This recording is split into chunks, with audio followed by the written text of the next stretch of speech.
No niin, heippa täältä meidän ES Center Finland liiketilasta.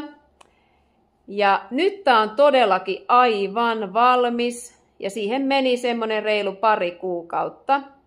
Ja me ilmoitetaan piakkoin sosiaalisessa mediassa, että milloin on avajaiset ja sitten samalla me myös julkaistaan meidän ihanat kotisivut.